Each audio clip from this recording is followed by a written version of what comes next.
이제 양분된 로마 제국을 통치하는 콘스탄티누스와 리키니우스는 8년 동안 평화를 유지했습니다. 서방 제국을 통치했던 콘스탄티누스는 이 시기에 법령을 제정했는데 개인의 권리와 재산 그리고 재판 절차에 관한 것으로서 공법보다는 사법 체계에 속하는 것이었습니다. 저자는 여러 법령 중에서 특히 두 가지에 대해서 언급했습니다. 첫째, 당시 과도한 세금으로 인해 신생아를 유기 또는 살해하는 끔찍한 일이 빈번하게 발생했다고 합니다. 부모들은 자식들이 자라서 세금으로 인해 받을 고통에서 해방시켜주기 위해 그런 선택을 했다고 합니다. 콘스탄티누스는 빈곤한 아이들을 행정관 앞에 데려오기만 해도 충분한 구제 기금을 지급하도록 명령했습니다. 그러나 현 시대도 마찬가지지만 혜택을 받기 위해 끊임없이 타인에게 가난을 증명하는 일이 부정적으로 작용하였고 또 그 기준이 모호하여 전반적인 구제 방법이 되지는 못했다고 합니다. 두 번째는 시대에 앞선 것으로 보이는 법령인데 강간에 관한 것입니다. 강제로 난폭하게 폭행했을 때는 물론 25세 미만의 미혼 여성을 부모의 집에서 가출하도록 유괴하는 경우에도 죄를 범한 것으로 간주했습니다. 다만 그 처벌 방법이 잔인하여서 죄질이 악질적일 때는 화형에 처해지거나 원형 경기장에서 맹수에게 갈갈이 찢겨져 죽음을 맞았다고 합니다. 강간이나 유괴에 관한 신고는 제3자도 할 수 있게 했습니다. 그러나 역사적 기록으로 유추해보면 법령만 강력했을 뿐 행정을 처리하는 사람들은 제대로 법령을 처리하지 않았다고 합니다. 콘스탄티누스 황제는 법령을 제정할 때는 잔인할 정도였지만 실행하는 과정에서는 관대하거나 심지어 태만한 모습을 보였다고 합니다. 콘스탄티누스의 아들이자 부황제인 크리스푸스는 라인 강변의 지휘권을 받은 이후 프랑크족과 알레만니족과의 전투에서 여러 차례 승리를 거두어 자신의 명성을 알렸을 뿐만 아니라 이 변경 지역의 부족들이 그를 두려워하게 되었습니다. 콘스탄티누스 황제는 노련미가 필요한 도나우 전역을 맡았습니다. 고트족은 지난 50년 동안 로마 제국의 위력을 인정하고 협조했습니다. 그러나 힘을 회복한 고트족과 맹방을 자처하며 고트족의 깃발 아래 모여든 사르마티아족의 연합군들이 일리리쿰의 여러 지방들로 밀려들어왔습니다. 콘스탄티누스는 캄포나 마르구스, 보노니아의 전투에서 완강한 저항에 부딪혔으나 결국 싸움에서 이겼고 고트족은 약탈품과 포로들을 반환하고 퇴각을 허락받아야만 했습니다. 그러나 콘스탄티누스 황제는 분이 풀리지 않아서 도나우강을 건너 다키아의 오지로 쳐들어갔습니다. 그는 고트족에게 보복을 가하였고 필요할 때면 언제라도 4만 명의 병사들을 제공한다는 것을 조건으로 강화를 허락했습니다. 저자는 실제로 이들이 로마 군대로 편입되었을지에 대해서는 의구심을 가지고 있습니다. 콘스탄티누스는 이제 1인자가 되고 싶었습니다. 리키니우스는 늙은 데다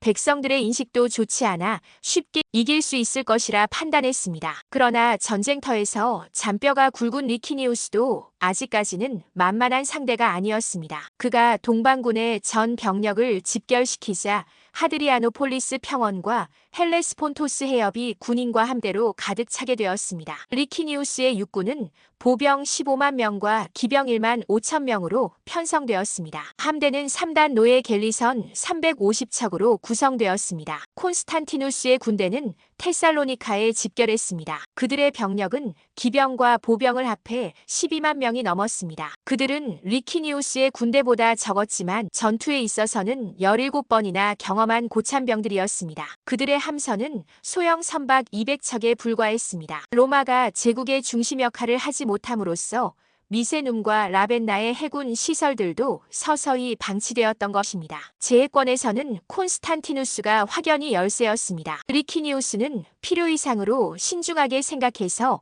요새화된 하드리아노폴리스 근처 진영에서 적군이 오기만을 기다렸습니다. 콘스탄티누스는 테살로니카를 출발하여 하드리아노폴리스로 진격해갔지만 헤브루스 강의 빠른 물살에 가로막혔습니다. 게다가 강가에서 하드리아노폴리스에 이르는 언덕의 오르막을 리키니우스의 군대가 가득 메우고 있었습니다. 서로 먼 곳에 진을 친 채 소소한 전투를 치르며 시간만 보내고 있었습니다. 더 이상 시간을 지체할 수 없었던 콘스탄티누스는 불과 기병 12기만을 거느리고 헤브루스 강의 급류에 뛰어들어 15만 대군을 도주하도록 만들었다고 합니다. 콘스탄티누스의 군대는 교량을 건설하고 있었는데 적군이 교량의 촉각을 곤두세우고 있을 때 5,000명의 궁사들이 몰래 배후에 침입해서 공격했기 때문에 당황한 리키니우스의 군대는 노련한 콘스탄티누스의 고참병들에게 허무하게 당해서 무려 34,000명이 전사했다고 합니다. 리키니우스는 비잔티움 성 안으로 도주하여 나오려 하지 않았습니다. 이제 콘스탄티누스는 즉시 비잔티움을 공격하기 시작했지만 리키니우스가 제해권을 장악하고 있는 데다 성체들은 경고했습니다. 리키니우스가 해군력의 수적 우세에도 불구하고 좁은 해협에서 할 일 없이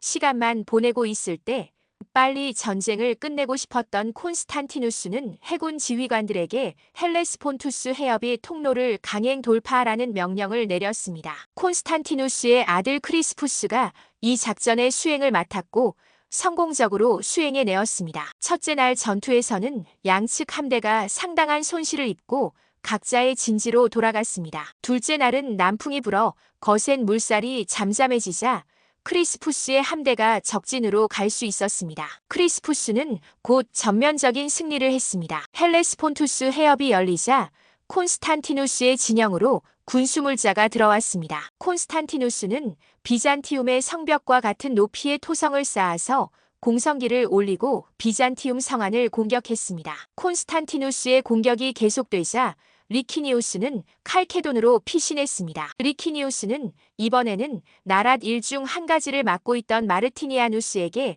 부왕제의 칭호를 수여했습니다. 리키니우스는 콘스탄티누스가 비잔티움 포위 공격에 집중하는 동안 비티니아에서 5에서 6만 명의 새로운 군대를 모았습니다. 콘스탄티누스는 소형 선박을 이용해 병사들을 보스포루스 해협 건너편으로 이동시켰습니다. 두 군대는 크리소폴리스 고지에서 결전을 벌였습니다. 리키니우스는 필사적으로 저항하였지만 결국 25,000명의 휘하 병사들이 죽음을 맞이했습니다. 그는 시간을 벌기 위해 서둘러 니코메디아로 도주했습니다. 리키니우스의 아내는 콘스탄티누스의 이복 동생 콘스탄티아였습니다. 그녀는 남편 리키니우스의 목숨을 위해 중재에 나섰습니다. 콘스탄티누스는 리키니우스의 여생을 보장하는 대신 부왕제로 임명되었던 마르티니아누스의 목숨을 앗아갔습니다. 리키니우스는 자존심도 버린 채 콘스탄티누스의 발 아래 황제의 자주색 의복을 벗은 채 엎드렸습니다. 그는 그날 콘스탄티누스의 연회에 초대되었지만